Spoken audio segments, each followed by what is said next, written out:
This is some terms used in learning autonomy. Some people say learner responsibility, okay, yeah, meaning that the student have their own responsibility in learning. Self-directed learning, yeah, self belong to students.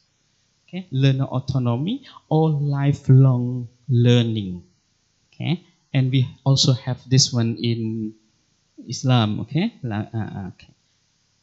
Minal Mahdi, lifelong learning. Why is it so? Because they know how to learn. They know how to learn. Okay?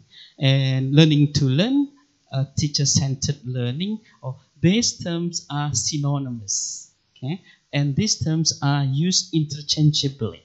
Some people use this one, something, and so on and so on.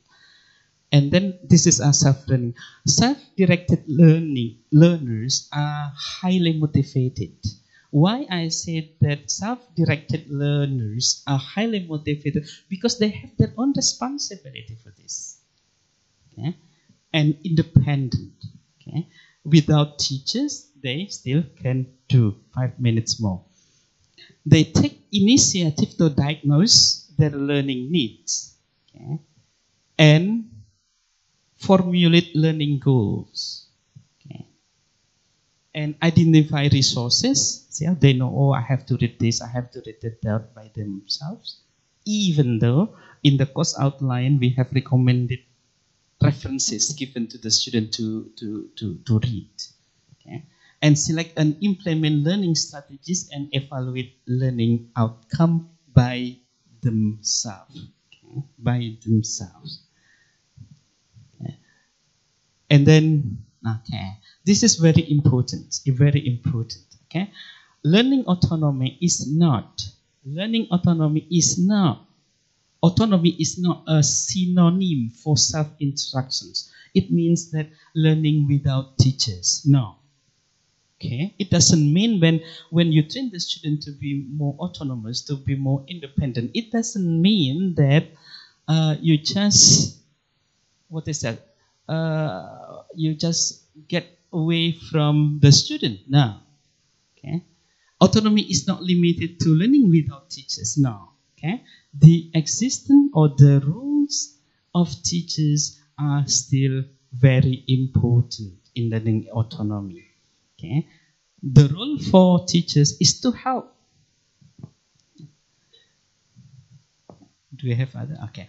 In the classroom context, autonomy does not entail an abdication of responsibility on the part of the teacher. It is not a matter of letting the learners get on with things as best they can plan.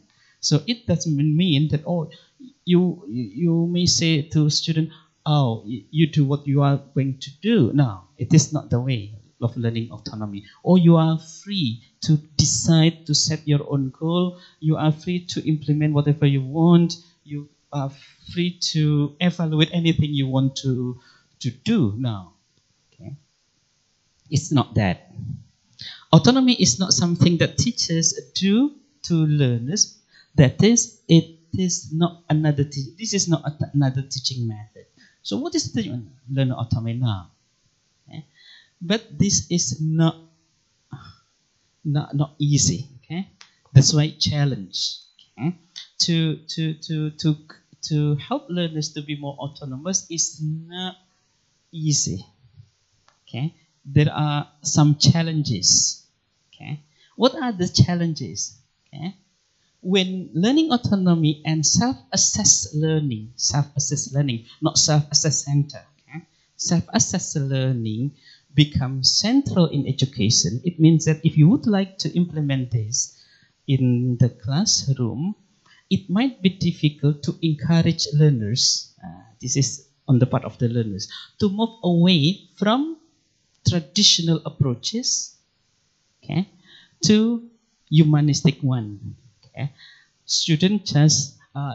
people prefer to listen. Students prefer to accept. Okay, students come to classroom to listen most of the time. Okay, not to say something, not to decide something, not to propose something, not to express something in the classroom. Okay. This is the challenge for the student. How about the teachers? Teachers might also find it difficult to move away from traditional approach as transmitters of knowledge to modern one as facilitators of learning. Some teachers say, I have to talk in the classroom. When I do not talk in the classroom, it means that I do not teach. Okay. That's traditional one. Okay. So it is difficult to stop teachers not to talk, not to speak. Therefore, teachers as well as learners, okay, not only the problem is not only for the student but also for the teacher. Therefore, teachers as well as learners need to be exposed to autonomous learning and self-assessed learning in order to be able to make them more meaningful. So teachers should learn how, students also should learn how. Then this is the conclusion. Student autonomy in the classroom means learners take the initiative, or responsibility for their own learning.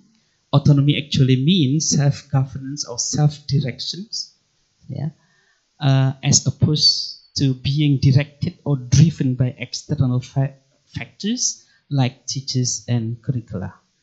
Okay, so what is that? Learning should not be like that all the time. There must be, what is that? There must be a change, a shift. I usually not change, a shift from this to this one.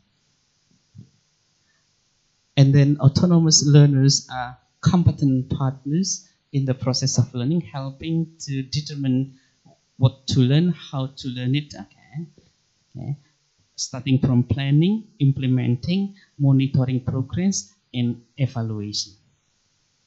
And then the last one, educators respond to the unique needs of each learner by varying the context, methodology based on instruction. This is related to, what is that? Differences of learners. Different learners have different speed in learning. Okay, different learners have different learning style. Okay, that's why teachers should vary their own teaching methodology. Thank you for your attention. That's all my presentation. Thank you.